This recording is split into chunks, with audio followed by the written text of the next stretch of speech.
Fala galera do canal Flamengo Sem Limites, Eduardo passando aqui para mais um vídeo, período de recesso, digamos assim, né, para a equipe rubro-negra, comandada pelo técnico Leonardo Jardim, que irá se reapresentar somente no dia 19 de junho para começar a intertemporada. E como eu disse para vocês aqui no nosso último vídeo, hoje eu vou falar um pouquinho sobre a avaliação desse primeiro semestre, digamos assim, do Flamengo, que passou pelo comando do então técnico Felipe Luiz e depois pelo Leonardo Jardim.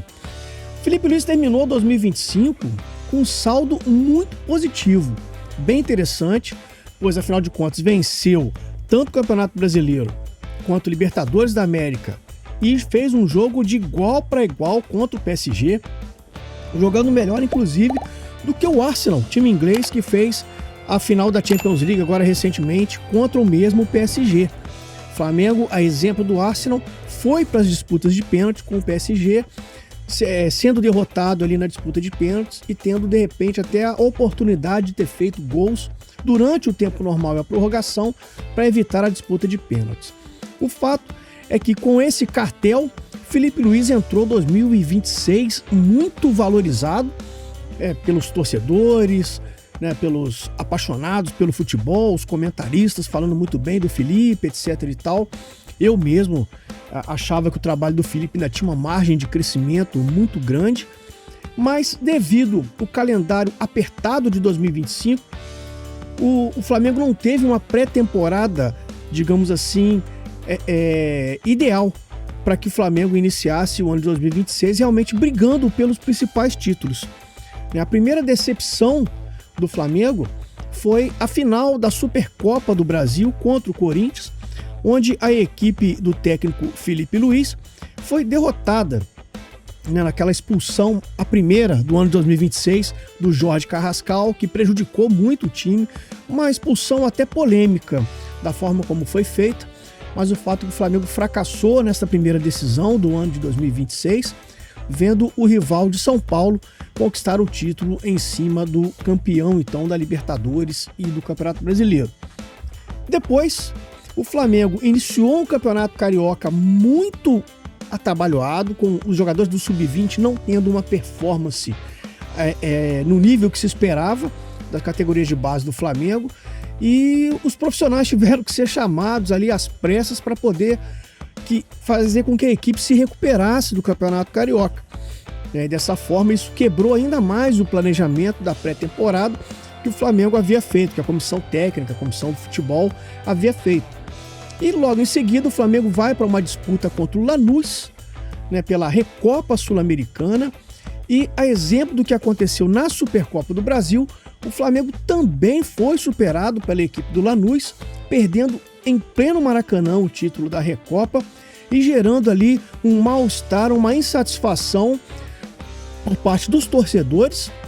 e também por parte da cúpula do futebol rubro-negro, pois além das derrotas, o desempenho do Flamengo não era muito bom, mas isso muito em função da questão física dos jogadores que não estavam no seu auge físico, longe disso, e também do seu auge técnico, exatamente devido ao calendário muito apertado, tanto de 25 quanto de 26, que vai culminar agora com a realização da Copa do Mundo de seleções.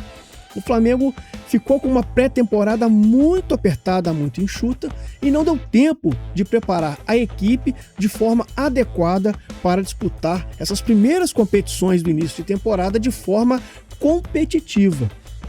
Então, o Flamengo, após esses tropeços de títulos do Supercopa, Recopa, que mesmo não sendo títulos tão relevantes, mas se tratando de Flamengo, acaba que a pressão, o caldeirão rubro-negro ferve bastante. E foi assim que aconteceu a demissão do técnico Felipe Luiz, logo após a goleada sobre a equipe do Madureira em pleno Campeonato Carioca, o Carioquinha, por 8-0, o Felipe Luiz foi demitido de uma maneira vexatória por parte da cúpula do futebol rubro-negro. O Felipe tinha uma margem, como eu já disse, de crescimento bem grande, não foi dado tempo a ele, tempo hábil para ele recuperar o futebol de 2025,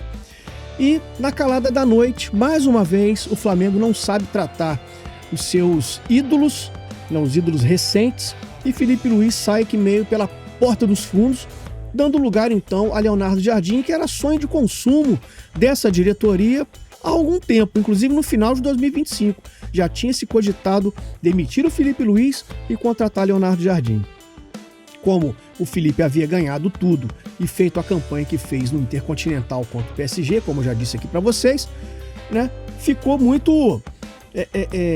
difícil, digamos assim, da diretoria demitir o Felipe naquela oportunidade. A oportunidade veio, né, foram oportunistas, né, e utilizaram o Campeonato Carioca e essas duas derrotas na Recopa Sul-Americana e na Supercopa do Brasil como motivo de demissão. Chega Leonardo Jardim, um outro sistema de jogo, uma outra mentalidade de futebol, diferente, bem diferente um pouco do Felipe Luiz, né? Felipe pesava mais pela posse de bola, né? Trocar passes. O Leonardo Jardim já não preza tanto por isso, por ter o controle da bola, mas sim um jogo vertical, né? Direto ao gol. Foi assim que ele fez um pouco de sucesso, digamos assim, no Cruzeiro no ano passado, né? E então Leonardo Jardim assume com a obrigação de vencer o Campeonato Carioca, a final que seria disputada contra o rival tricolor, contra o Fluminense, e num jogo muito ruim das duas equipes, o Flamengo empata com o Fluminense em tempo normal e vence nos pênaltis, ganhando o Campeonato Carioca de 2026. No Campeonato Brasileiro, um início abaixo do que se esperava, ainda com o Felipe Luiz, e depois uma campanha de tentativa de recuperação por parte do Leonardo Jardim no comando do Flamengo. E o Flamengo chega então nesse mês de maio, no final do mês de maio,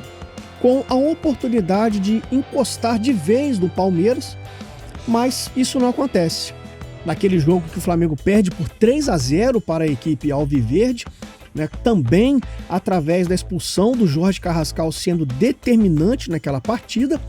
o Flamengo vê o Palmeiras abrir 7 pontos de vantagem, mas o Flamengo com uma partida a menos, que é a partida contra o Mirassol, que será disputada somente após a Copa do Mundo de Seleções. E ainda teve a cerejinha do bolo, que foi a eliminação do Flamengo para o Vitória na Copa do Brasil. O Flamengo venceu a primeira partida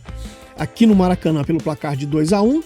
e perdeu lá em Salvador pelo placar de 2-0, sendo superado pelo time limitadíssimo do Vitória, né, e ficando fora da Copa do Brasil, ainda longe das fases mais agudas da competição. Então aquele sonho da tríplice coroa, né, de ganhar a honra toda, como diz o presidente Eduardo Batista, o BAP, ficou para o ano que vem, ficou para outra temporada. O fato é que o Flamengo fez uma campanha muito de altos e baixos nesse primeiro semestre, decepcionando e muito até o seu torcedor, né? Haja visto que fez, né, a gente ressaltar que fez a melhor campanha da fase de grupos da Libertadores da sua história, mas mesmo assim isso não foi suficiente para trazer ao torcedor rubro-negro a certeza de que o Flamengo está no caminho certo, que vai voltar a jogar bem, que vai voltar a ser um time impositivo, um time bem no sistema defensivo, coisa que passa muito longe. O Flamengo muito frágil defensivamente, ao contrário do que era nos tempos de Felipe Luiz. E na frente continua o mesmo problema de sempre, que é a falta de eficácia nas finalizações. Leonardo Jardim vai ter um período, como eu disse, de intertemporada, mas sem contar com os principais jogadores que estão servindo as suas seleções. Só na seleção da CBF são 4 atletas cedidos pelo Flamengo, sem contar Gonzalo Plata, Jorge Carrascal, Arrascaeta, De La Cruz, Varela, todos cedidos às suas respectivas seleções. Arrascaeta, que está com uma fratura, né, se curando de uma fratura na clavícula, teve o seu processo de recuperação aí feito de maneira equivocada pela seleção uruguaia. O Flamengo até enviou um fisioterapeuta para acompanhar a seleção uruguaia, para ficar em cima ali, fiscalizando, né, o que os uruguaios estão fazendo com relação ao processo de recuperação do Arrascaeta. Então, na minha opinião, esse primeiro semestre foi um primeiro semestre regular para bom, tá? O bom ali eu coloco mais em função da campanha na Copa Libertadores da América, onde o Flamengo terminou como o melhor primeiro colocado entre todos os grupos. Mas se somarmos o conjunto da obra, né, os momentos que o Flamengo teve que ser decisivo, efetivo, o Flamengo não foi. Então, para mim, eu coloco uma campanha regular nesse primeiro semestre e agora é aguardar o término dessa Copa do Mundo aí de 48 clubes, né, que o futebol só volta lá no dia 22 de julho para a gente ver que Flamengo será esse para o segundo semestre, se haverão chegadas, saídas de atletas, tudo muito ainda no campo da especulação, e aqui não tem especulação, não vou citar nomes, possíveis nomes, porque não é meu papel fazer isso. Jornalista é feito para dar informação e fazer análise, apurar as informações. Beleza? Um forte abraço então, até o próximo vídeo, saudações rubro-negras.